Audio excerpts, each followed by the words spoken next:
Pernahkah kamu mendengar orang berkata, semua orang Yahudi menolak Yesus? Sekilas pernyataan itu terdengar masuk akal, tetapi apakah benar demikian?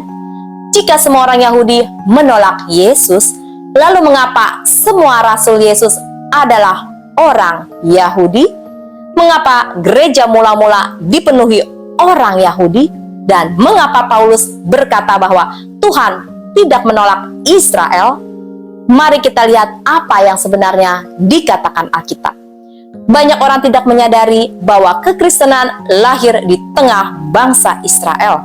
Yesus adalah orang Yahudi, Maria adalah orang Yahudi, Petrus adalah orang Yahudi, Yohanes adalah orang Yahudi, Matius bahkan Paulus adalah orang Yahudi. Semua murid pertama Yesus berasal dari bangsa Israel. Setelah Yesus bangkit dan naik ke surga, para rasul mulai memberitakan Injil di Yerusalem. Pada hari Pentakosta, Petrus berkhotbah kepada orang-orang Yahudi yang datang dari berbagai daerah. Hasilnya sangat luar biasa.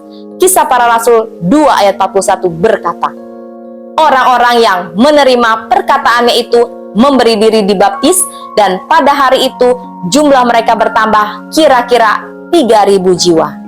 3.000 orang percaya kepada Yesus dalam satu hari. Tidak lama kemudian jumlah itu terus bertambah. Kisah Para Rasul 4 ayat 4 berkata, tetapi di antara orang yang mendengar ajaran itu banyak yang menjadi percaya, sehingga jumlah mereka menjadi kira-kira 5.000 orang laki-laki. Jadi Alkitab jelas menunjukkan bahwa sejak awal ada banyak orang Yahudi yang menerima Yesus sebagai Mesias. Lalu mengapa muncul anggapan bahwa semua orang Yahudi menolak Yesus? Karena memang tidak semua orang Israel menerimanya. Hal itu juga dibahas oleh Rasul Paulus. Namun Paulus dengan tegas berkata dalam Roma 11 ayat 1, maka aku bertanya, adakah Allah mungkin telah menolak umatnya? Sekali-kali tidak, karena aku sendiri pun orang Israel, dari keturunan Abraham, dari suku Benyamin. Paulus bahkan menjadikan dirinya sendiri sebagai contoh. Ia adalah orang Israel yang percaya kepada Yesus. Kemudian Paulus menulis dalam Roma 11 ayat 5, demikian juga pada waktu ini ada tinggal suatu sisa menurut pilihan kasih karunia. Artinya pada zaman Paulus masih ada orang-orang Israel yang percaya kepada Yesus. Dan hal itu masih terjadi sampai sekarang. Walaupun mayoritas orang Yahudi saat ini belum menerima Yesus sebagai Mesias, ada juga banyak orang Yahudi yang percaya kepadanya. Karena itu tidak tepat mengatakan bahwa semua orang Yahudi menolak Yesus. Alkitab menunjukkan gambaran yang jauh lebih lengkap. Jadi, benarkah semua orang Yahudi menolak Yesus? Jawabannya adalah tidak.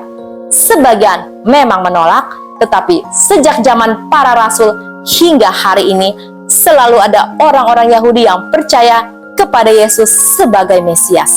Dan seperti yang ditulis Paulus dalam Roma 11 ayat 2, Allah tidak menolak umatnya yang dipilihnya, karena Tuhan tetap setia kepada janjinya dan rencananya tidak pernah gagal. Tuhan memberkati.